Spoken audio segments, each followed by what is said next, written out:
नमस्ते दोस्तों।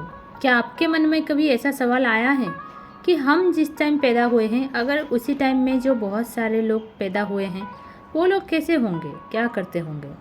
क्या ऐसा सवाल आया है? ऐसे ही सवाल एक राजा के मन में भी आया।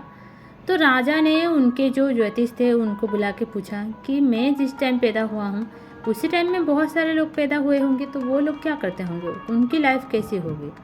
तो ज्योतिष ने बोला, इसका सवाल का जवाब पाने के लिए आपको जंगल में एक साधु हैं उनके पास जाना पड़ेगा, वो आपको बताएंगे इसका जवाब। तो राजा के मन में बहुत उत्सुकता थी कि हाँ, क्या है इसका जवाब।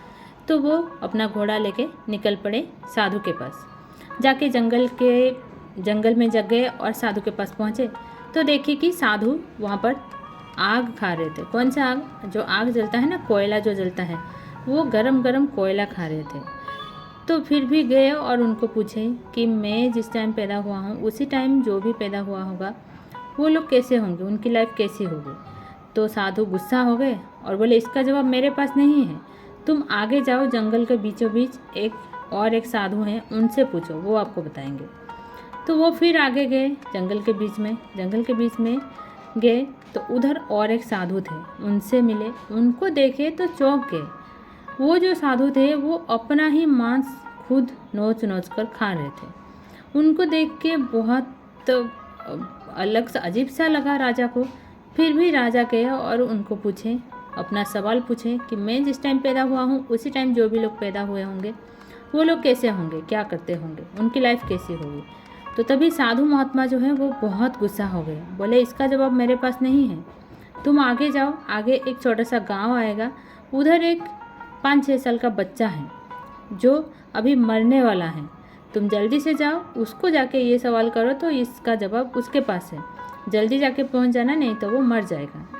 तो फिर राजा गए घोड़ा लेके, जल्दी जल्दी में वहाँ पर देखे तो सच्ची में वहाँ एक 5-6 साल का बच्चा है, सारे गांव वाले वहीं पर हैं और राजवैद्य मतलब वैद्य भी हैं और वो मरने वाला था।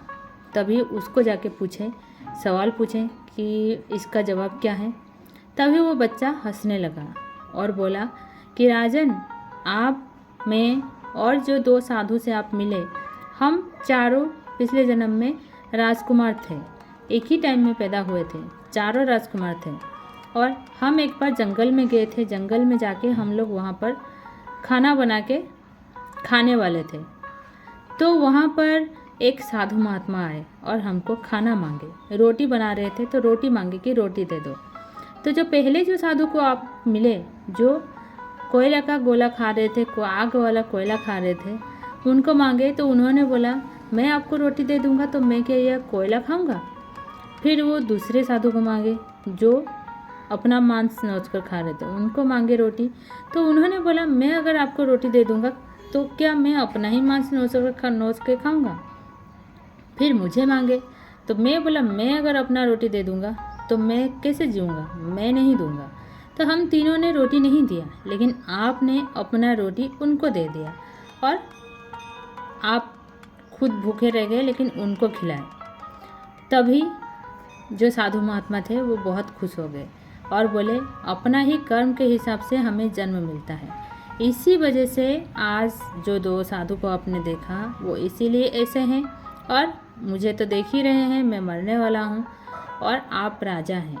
इसीलिए बोलते हैं हम अपने कर्म से ही पैदा होते हैं, हम जैसे कर्म करते हैं हम वैसा ही भाग्य लेके पैदा होते हैं, क्योंकि अपना कर्म, अपना व्यवहार जैसे रखेंगे वैसा ही हमें भी मिलेगा। तो इसीलिए अपना कर्म, व्यवहार ये सही रखना चाहिए, अच्छा रखना चाहिए और हमेशा भगवान के ऊपर बाकी सब छोड़ देना चाहिए। स्टोरी आपको कैसी लगी कमेंट करके बताइएगा। अगर अच्छी लगी हो तो लाइक कर दीजिएगा, अगर चैनल पर नए हैं तो चैनल को सब्सक्राइब कर लीजिएगा। चलिए फिर मिलते हैं दूसरी कहानी में। राधे राधे।